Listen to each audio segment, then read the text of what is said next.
of Joshua, chapter 1. Now after the death of Moses, the servant of the Lord, it came to pass that the Lord spake unto Joshua the son of Nun, Moses' minister, saying, Moses my servant is dead. Now therefore arise, go over this Jordan, thou and all this people, unto the land which I do give to them, even to the children of Israel. Every place that the sole of your foot shall tread upon, that have I given unto you, as I said unto Moses, from the wilderness and this Lebanon even unto the great river, the river Euphrates, all the land of the Hittites, and unto the great sea toward the going down of the sun, shall be your coast. There shall not any man be able to stand before thee all the days of thy life. As I was with Moses, so I will be with thee.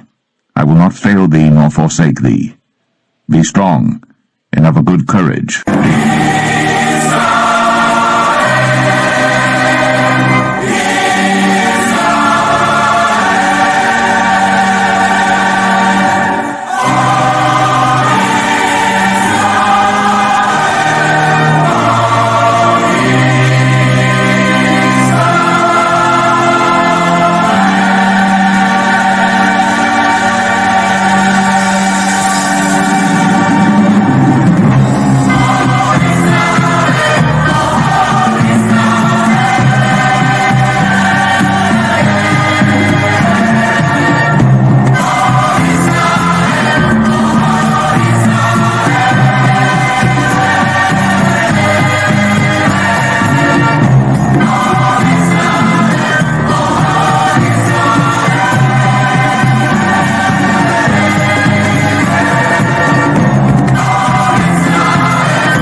Since the knockout streak has ended, he has stepped up in class tremendously.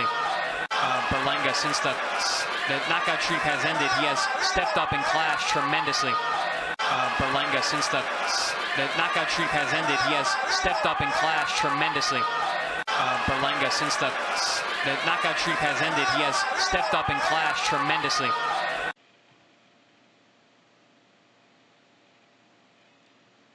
Hey family, so welcome back to Boricua Science Nation, man. I just wanna say, I'm sorry. No, I'm not sorry. Okay, I didn't come tomorrow because I had well, the internet was a mess, a real mess. Okay, so today I'm here. Okay, that is the important thing. Today I'm here, and I want to start by saluting my people from Puerto Rico, all of those Boricuas from the island, the United States, and the whole world. Salute to you, Boricuas. Okay, we love you all from here, from Puerto Rico, family, from Puerto Rico. And you got our support. You got at least you got my support. Okay, my support. Okay, because I'm a real Boricua. I'm a real Boricua. Okay, so I want to salute my Hispanic people, including the Mexicans.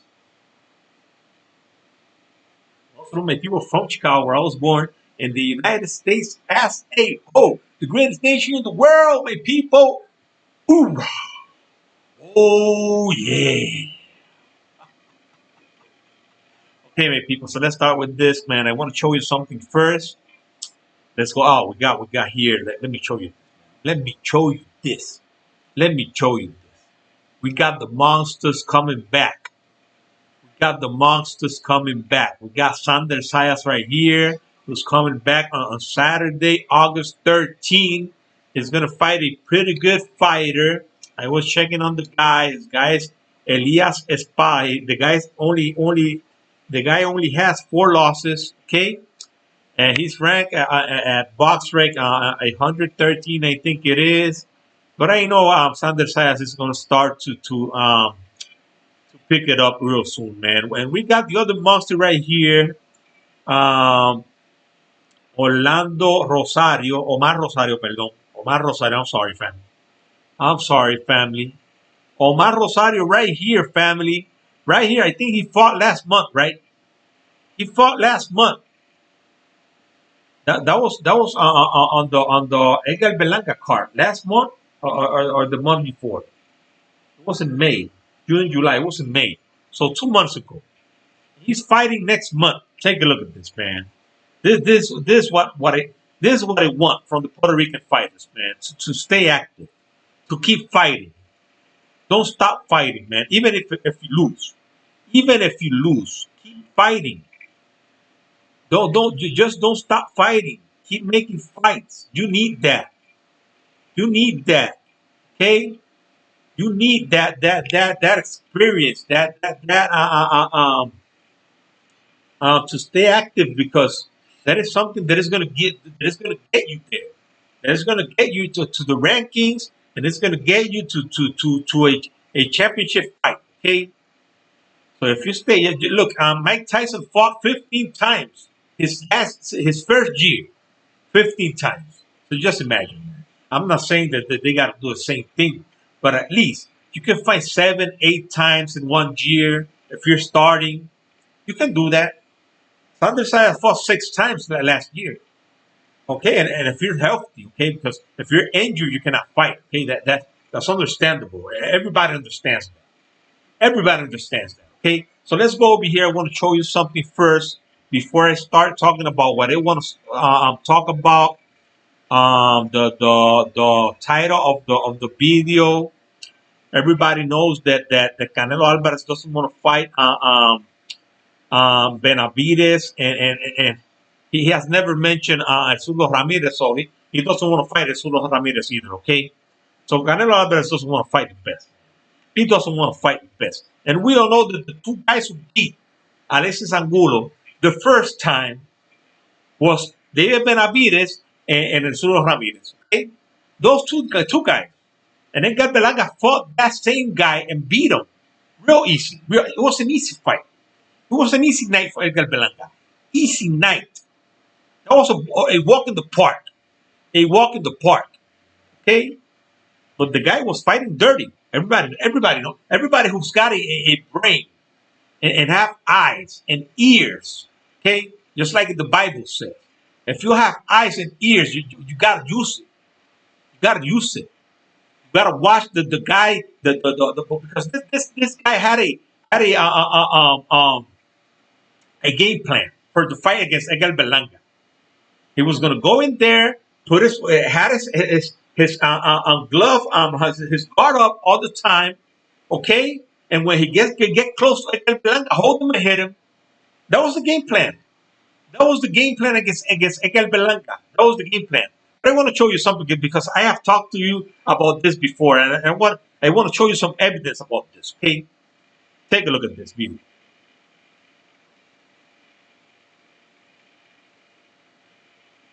This subject. In your argument, if not a formalized foreign army, who is the invader? Yeah, well, the invader is a whole group of folks. Literally, last month there were almost 240,000. This is all managed by drug cartels, which are quasi-governmental entities. Because remember, Mexico doesn't control, the Mexican government doesn't control all of Mexico. The border is controlled from the southern side by primarily 3 drug cartels. How many times have I told you that? How many times have I told you that? The Mexican government doesn't control all of Mexico. The cartels control most of Mexico. Most of it. He's talking about the border right here. But one of the most important things in a country is their borders. Is their borders.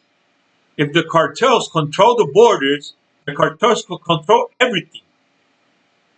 Okay? If a cartel is capable of paying off the National Guard of the United States, okay, the Coast Guard, not the Coast Guard, the border guards of the United States, okay, those people get paid a lot of money, okay, and the cartels buy them. Just imagine how can they do with the police in Mexico? The police in Mexico is much it is easier to pay off, easier.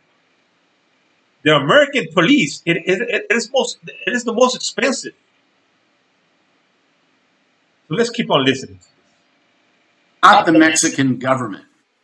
So we are dealing with de facto governments in their territory, even though they're really just criminal entities. They manage all of this, and they manage smuggling drugs and people. And those people are part of the invasion. This is the emotionally hardest part for folks, is the fact that if you want to think of it in Army terms, they're a private and they didn't order this war, right? They're still coming in.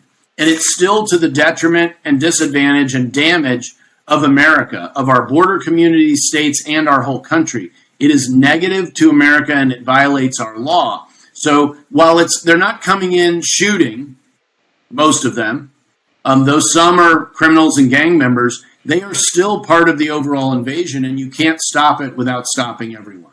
Well, is your argument that the illegal immigrant is the private in the invading army, or is your argument that the illegal immigrant is the product of the smuggling invading army? You referenced a Virginia precedent of smugglers. I'm curious, then, is my historical precedent that the cartels are the invader, regardless of what their product may be, humans or illicit drugs? We're asking the state of Texas to step up and stop the invasion of a criminal cartel or of a mass illegal immigration. So I would combine the two, facilitated by the drug cartels. They are actively involved. Anybody who's been down to the border knows they have an active intel network that reaches into our country. Our own government knows this. I was the deputy secretary. You listen to that? You listen to that? The power the cartels have? Secretary at Homeland Security. We know they do this. They do it on both active intel network by the drug cartels. Listen to it again.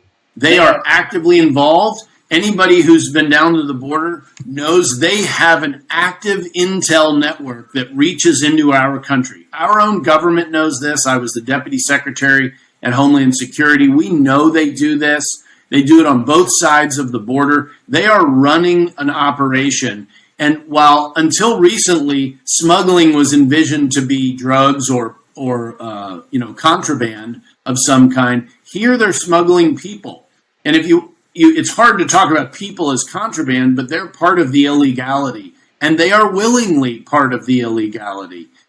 So while they are less morally culpable, certainly, they are still part of the invading force.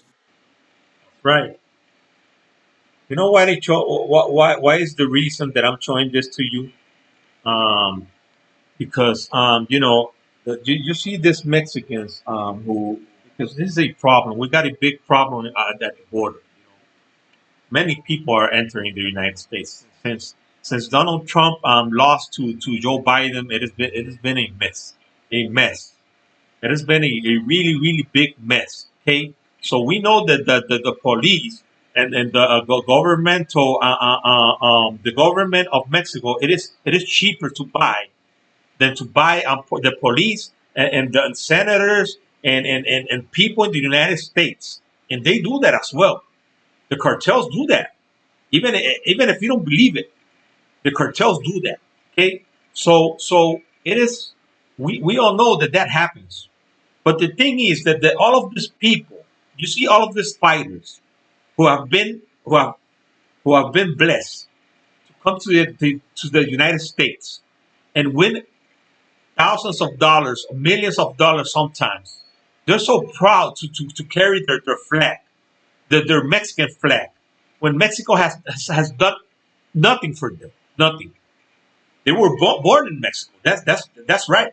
That's right. But what has Mexico done for these people? Nothing.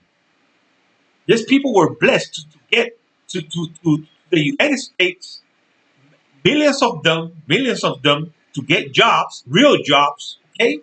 We're there well treated, and some of them are blessed to be boxers, to have that blessing to to become a boxer and be great in what they do, what they do. Okay, and just become so great in the United States. And you don't see these people carrying the United States flag or the United States flag. They carry the Mexican flag. Why? Why? Why would you carry a flag that has done nothing for you? You're not making Mexican money. You're making American money in the United States. Okay? Now you could go back to your country and live like a millionaire, rich person in your country. But it wasn't your country that gave you all of that. It wasn't your country. It was the United States of America. We don't have to say the same thing because we are Americans. Puerto Ricans are Americans. And we should be proud of it. We should be proud of it. And many Puerto Ricans carry with the United States flag and the Puerto Rican flag. We can do it because because Puerto Rico is part of America. We pay with American dollars here in Puerto Rico. We don't use no Mexican peso here in Puerto Rico. We don't use peso, a Puerto Rican peso with the picture of Puerto Rican governors or Christopher Columbus or any other governor or Muñoz Marin or any other governor that was from Puerto Rico. We use the American dollar here in Puerto Rico. We are Americans. That is why I'm proud to be American and I'm proud to be Puerto Rican. Not the Mexicans shouldn't be. I'm just being so proud of their country. But why? Why would you be proud of a country that has done nothing for you? Nothing. Hey, family. So let's keep going with this video. I want to show you this first. Let me show you this right here, because I want to show you we got this other fights. We got this fight this month. This is the July 30. We got Danny Garcia against Jose Benavidez. Okay, July 30 on Showtime. I think I'm gonna get Showtime for that fight. Okay, we got this is on July 15. This fight between Barrosa and Zorrilla, Danielito Zorrilla. Okay, this is gonna be a tough fight for Danielito Zorrilla. So let's hope he wins this fight. Okay, we got right here Naji Lopez is fighting on August 5th. Okay, and I think Naji Lopez fought last month. He's fighting again on August 5th. Man, I love this, man. I love this for this guy to stay active. To stay active. Another Puerto Rican fighter. Take a look at him right here with Miguel Cotto. Nayi Lopez con el gran campeón Miguel Cotto, Puerto Rican leyenda. There you go. There you go. Okay. Okay, there's the video. Okay, there's the video that I want to show you. Okay, this is the best part of Edgar Berlanga against Angulo in the first 3 rounds. I'm going to be making 3 videos about the Edgar Berlanga fight and his best moments in the fight. Okay, Edgar Berlanga uses jab. Edgar Berlanga has like 2 or 3 kinds of jabs. Edgar Berlanga has the strong jab. Edgar Berlanga has the jab that he's just going to put it out there to keep his opponent away from him. Edgar Berlanga has a jab that he can throw it like an uppercut. Edgar Berlanga has a great defense. He showed it. He showed that defense in this fight. He showed boxing. He showed that he can stay away. He showed that he can go to the body. And you're going to see all of this right here. Okay, he's got great movement. I'm telling you, Edgar Berlanga can do it all, man. Edgar Berlanga has the power. Let's say that some kind like Tito Trinidad. Edgar Berlanga is just going through a transition, okay? But Edgar Berlanga has power. Edgar Berlanga has power. He's got real power. Edgar Berlanga has the power of Tito Trinidad. He's got the boxing of Miguel Cotto, okay? So Edgar Berlanga has the whole package. The whole package, family, okay? When Edgar Berlanga gets to the point that he's going to be ready, man, he's going to be hard to beat. I'm telling you, family. Edgar Berlanga is going to be hard to beat. It's going to be really, really hard to beat. Take a look at these 3 first rounds. This week. Berlanga thought this one would go the distance. He said, I don't think Angulo is a two-time world title challenger. Coming up on losing in both of those attempts, but albeit one of his own. So he's got a very solid chin. He's a durable guy. He's physically strong, which you generally see from a lot of Colombian fighters. A lot of power punches come out of Colombia. Ooh, there's a good shot.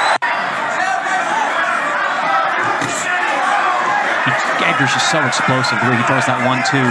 Hard chopping right hand over the top. But you don't want to get into a firefight with Angulo. That's his best shot or only shot. And they're perfectly fine with Berlanga, trying to kind of slow down the pace. You saw Edgar Berlanga, they're going to the body. Take a look at it again. That's his best shot or only shot. And they're perfectly fine with Berlanga, trying to kind of slow down the pace. Don't get drawn in. Yeah, Angulo likes to fight on the inside, be rough, be physical. And you can see there, he landed a left hand right to that one, and then aggravated. That was a great right hand for Edgar Berlanga. Take a look at it again. Yeah, Angulo likes to fight on the inside, be rough, be physical. And you can see there, he landed a left hand right to that one, and then aggravated the elbow in his last fight in the second round against Steve Rolls. You saw that Berlanga. That was a softer jab right to that one, and then aggravated the elbow in his last fight. That was just a jab to keep him away. That was a softer jab. And he does that more in the last rounds. In the last rounds. I'm going to show you that in the next or in the next video and in the last video. Second round against Steve Rolls. Berlanga to Angulo. I like the pace that Edgar's setting right now. He's using his jab between. That's where Angulo likes to fight. He likes that one arm, tie it up, banging with the other hand. You saw Edgar Berlanga moving backwards right there and making the guy miss. Take a look at it again. I like the pace that Edgar's setting right now. He's using his jab between. That's where Angulo likes to fight. He likes that one arm, tie it up, banging with the other hand. Whatever's free. He wants to make it rough, get his head on the inside, and bang away whatever he can. You can see he's not fleet of foot is Angulo. He's not really big power yet, but he is able to touch him. See a little red Angulo. Ooh, good feint there. Take a look at that again. Let's take a look at that again. He is able to touch him. See a little red Angulo. Ooh, good feint there. Instant spot. I'll take a look at Edgar Berlanga. Angulo's actually take a look at Edgar Berlanga going to his body there. See a little red Angulo. Ooh, good feint there. Instant spot. Oh, great. Angulo's actually fighting a smart fight. He can't beat the footwork or the hand speed or the jab of Berlanga, but he's doing a good job of walking him down. Beautiful jab, man. Beautiful jab. Anybody who says that Edgar Berlanga doesn't have a jab, it's a hater or it's crazy, man. It's crazy, I'm telling you. Edgar Berlanga has a beautiful jab. He keeps moving backwards. Okay, so Edgar Berlanga likes to use the distance. He's not going to stay right there throwing the jab. He's going to keep moving back, throwing the jab, moving back. That is beautiful, man. And making contact on Edgar. Even though he's a slower guy, he's able to get in there and touch him.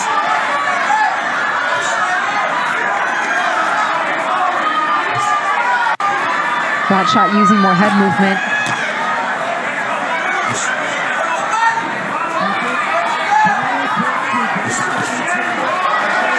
You saw that combination? It wasn't so hard, but it was pretty good. It wasn't so hard. Take a look at that combination. I can bet it up close to the head. Boom.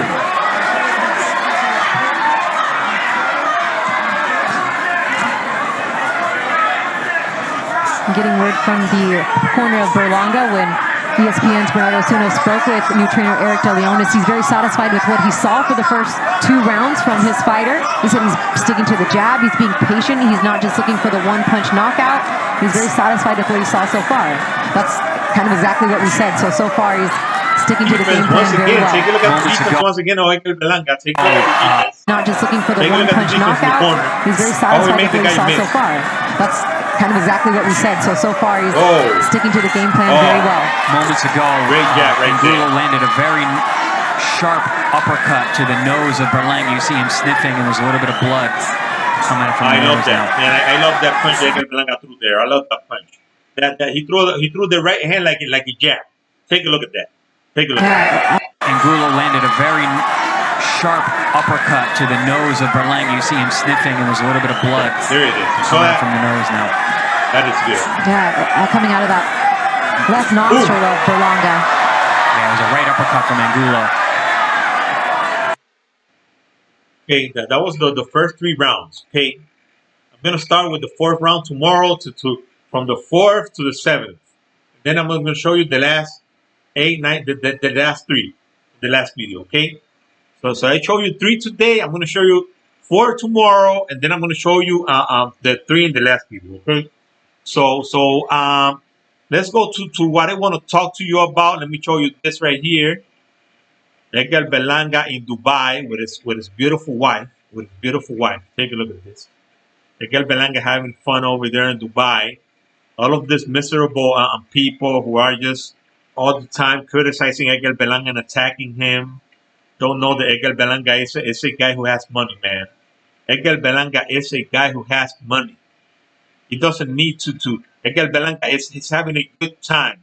I saw a video yesterday that Eugenio Rodriguez sent me of Edgar Berlanga going live on Instagram, and you saw all of these people just attacking him. Many people were supporting him, and not all of them were attacking him, but there were many of them attacking him, and some of them were saying, you should be training right now. Why are you there?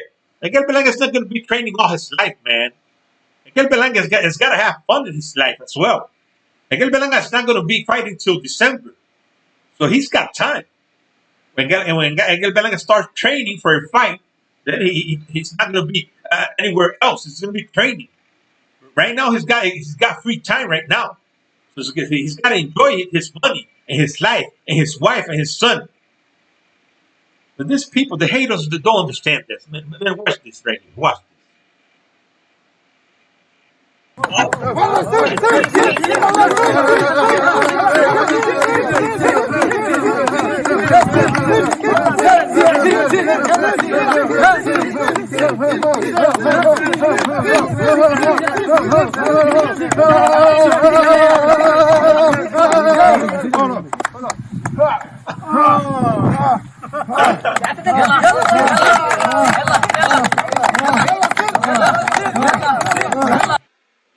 Okay, family. Okay, so let's start. Let's talk about what I want to talk about.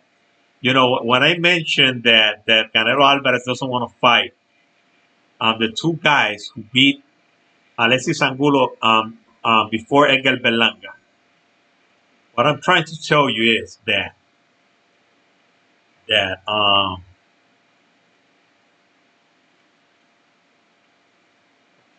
me just get this ready and then we'll start. What I'm trying to tell you is that Edgar Berlanga fought a guy right now who only lost to the 2 guys Canelo Alvarez doesn't want to fight. At least he doesn't want to fight David Benavidez, and he's supposed to fight David Benavidez. Okay, he's not supposed to fight Erzulo Ramirez. Okay, where Erzulo Ramirez is in the same weight class where Demetrius Bivol is. Okay, so right now I think Demetrius Bivol is going to be fighting Erzulo Ramirez. Okay, that is a guy that could give Canelo Alvarez a really really good fight. Even can beat Canelo Alvarez. He's bigger. This guy this guy could be a cruiserweight. This guy could be a cruiserweight because this guy makes the weight for the night of the fight, and then he goes up to 200 pounds. So this guy could be a cruiserweight. This guy's a big guy. Okay, the guy can punch. So what I'm trying to say is that Edgar Berlanga beat this guy. He beat the Angulo real easy. Okay. The thing is that I understand that Edgar Berlanga has a better chance of beating Canelo Alvarez than beating David Benavidez right now. Let's say Edgar Berlanga can make one more fight and then fight Canelo Alvarez. You know why? You know why I said this? Because Canelo Alvarez has trouble with people who have a good jab. Edgar Berlanga showed in his last fight that he has a good jab. Edgar Berlanga showed in his last fight that he can take a punch from a puncher. Okay? Edgar Berlanga did to Canelo Alvarez what Vivo to Angulo what Vivo did to Canelo Alvarez. Okay, and I'm not trying to compare Edgar Berlanga to Vivo, and I'm not trying to compare Angulo to Canelo Alvarez. Okay, I'm not trying to do that. I know that they're the different levels. Okay, right now Edgar Berlanga still needs a little bit of more experience. Okay, experience. Edgar Berlanga has gone and he's been fighting better opposition. Okay, he's been going up and up. Okay, up and up. I think the last fighter Edgar Berlanga fought is the last fighter he has fought in his career.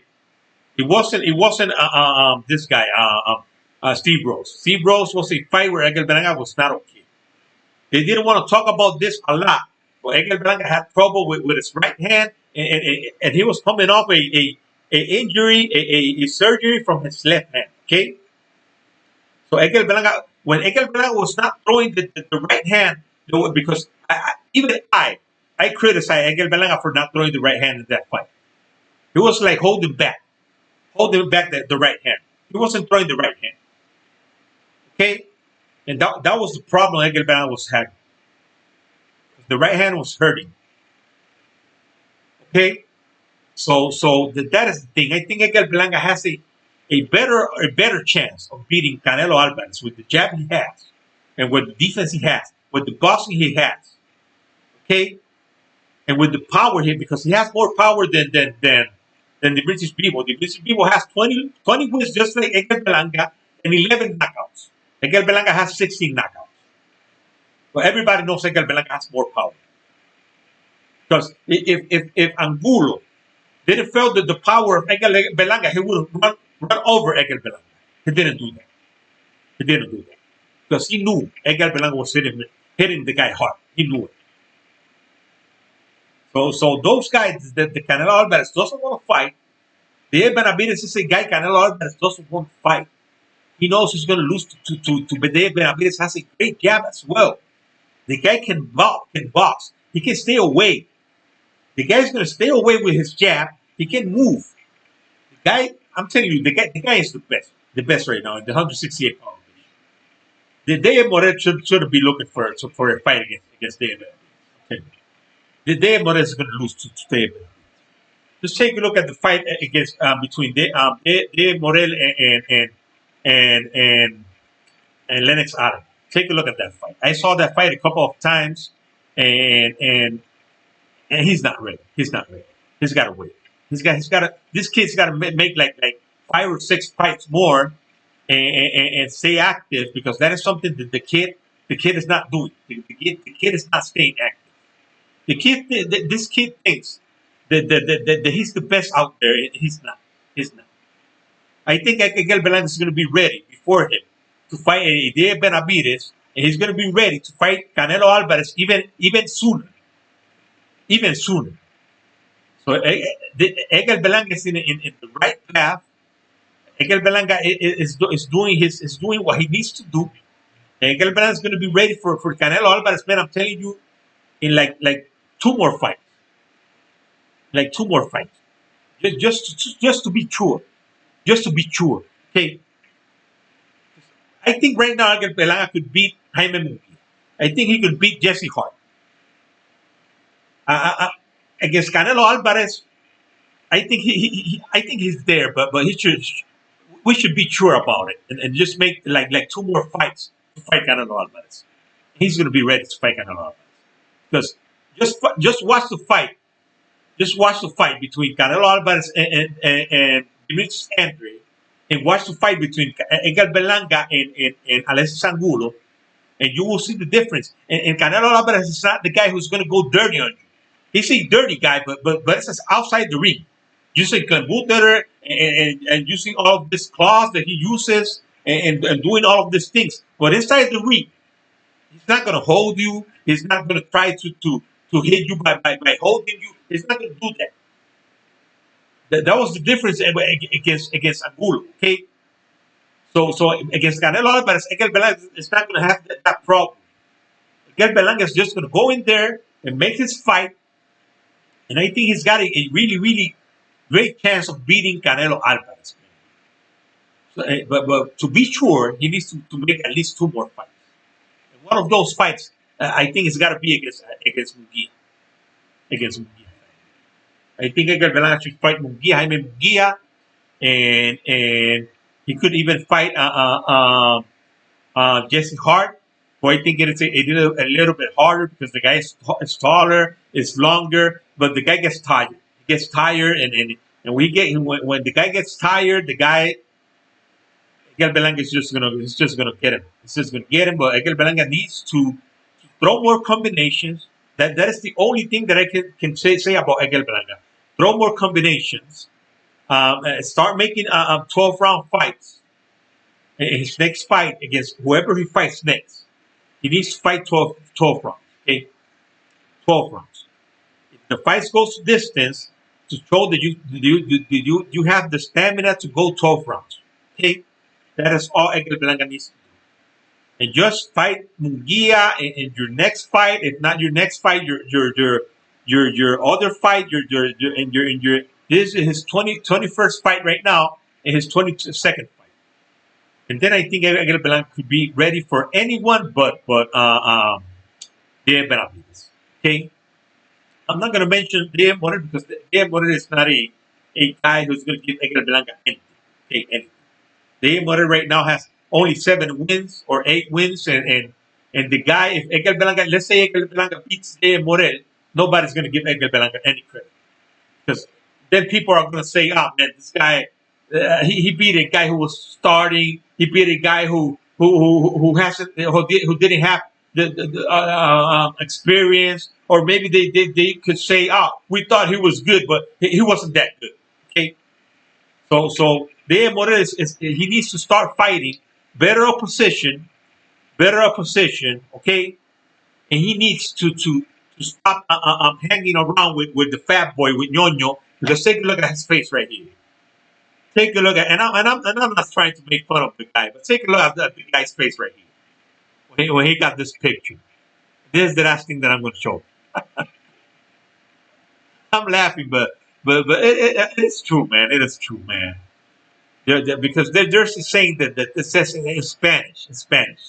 Dime con qué ande que diré quién era. Take a look at this face, man. Take a look at this face. Se le ven como hasta los ojos virados y todo, mano. He looks like, take a look at those eyes, man. Take a look at those eyes.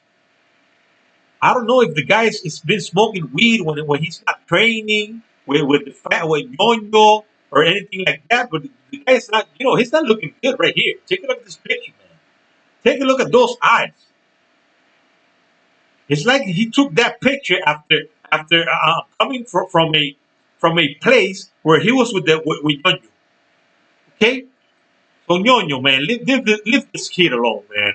You're just gonna destroy this kid's career, okay? Leave him alone, man. Stay away from him.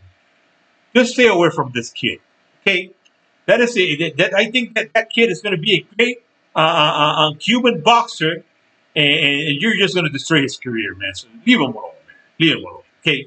That's all I have, family. I've been here, man, 35 minutes, man, almost 36. This is all I have, family, but you're going to like this video, okay? So I hope you watch it. Thanks a lot once again, family. Like I always say, I love you in the name of Jesus Christ. God bless Israel. God bless the United States of America. God bless this beautiful island. God bless you all, family. I will see you in my next video.